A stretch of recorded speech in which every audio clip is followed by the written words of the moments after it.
সাত কলেজ ঢাকার 7 কলেজ দিয়ে বিশ্ববিদ্যালয় হওয়ার কথা, সেটি নিয়ে কোনো আলোচনা? আর এটা মীমাংসিত ইস্যু, এটা মীমাংসিত ইস্যু এবং এটাতে সবাই সম্মতি যেহেতু দিয়েছে, যে জিনিসগুলো মীমাংসিত এবং সম্মতি দেওয়া সেগুলো এখন দেখেন শর্ট টার্মে আমিও আপনাদের সাথে এবং মাননীয় আমার সাথে যিনি আছেন আমার বড় ভাই এহসানুল হক মিলন এমপি, আমরা দুজনেই কিন্তু বারবার আপনাদেরকে বলেছি যে কোনো ইস্যু মানে শিক্ষাঙ্গন এখন খুব গুরুত্বপূর্ণ একটা জিনিস, এখানে কোনো কিছু হুটহাট আমরা হাত দিব না, আমরা সুন্দর প্ল্যান করে লং টার্ম আমরা সব পরিবর্তনগুলো নিয়ে আসবো।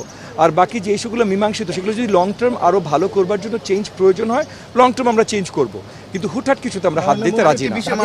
পঞ্চম শ্রেণীর বৃত্তি পরীক্ষা জমা দিয়েছিলেন আপনাদের কাছে, সেটা কোনো আপডেট আছে কিনা? আজকে দেখলাম মানে উনি ভিসি হিসেবে রয়েছেন। জি, ওনার যে পদত্যাগপত্র উনি জমা দিয়েছেন এবং মন্ত্রণালয় থেকে সেটা নিয়ে যে অফিসিয়াল ডিসিশন এসছে সেটাতে উনি একটা পার্টিকুলার তারিখ পর্যন্ত কন্টিনিউ করবেন till office is handed over.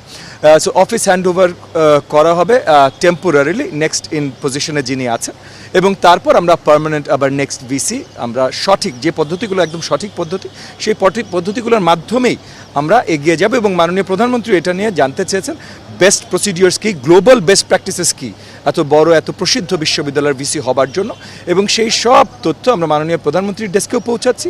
আগামীতে এই ডিসিশনগুলো যেন দেশ জাতির জন্য সবচেয়ে ভালো ডিসিশন হয়, শিক্ষাঙ্গনের জন্য সবচেয়ে ভালো ডিসিশন হয়, সেই দিকে আমাদের এবং স্পেশালি মাননীয় প্রধানমন্ত্রী শক্ত নজর আছে। একটা প্রশ্ন, পঞ্চম শ্রেণীর পরীক্ষা নিয়ে আলোচনা হচ্ছে যে বাচ্চারা এখন 6-এ 2-3 মাস পরে ফেলছে, এখন আপনারা নতুন করে আবার পঞ্চম শ্রেণীর পড়াশোনার ভিত্তিতে পরীক্ষা এই ধরনের কোনো ডিসিশন এখনো হয়নি, সেগুলো নিয়ে আলোচনা করাটাও আই গেস মুড ডিসকাশন। জি, 180 দিনের যে অগ্রাধিকার কি এইগুলো বৃহস্পতিবার আমরা প্রেজেন্ট করবো, তারপর আপনাদের কাছে নিশ্চয়ই নিয়ে আসবো। জি, অসংখ্য ধন্যবাদ।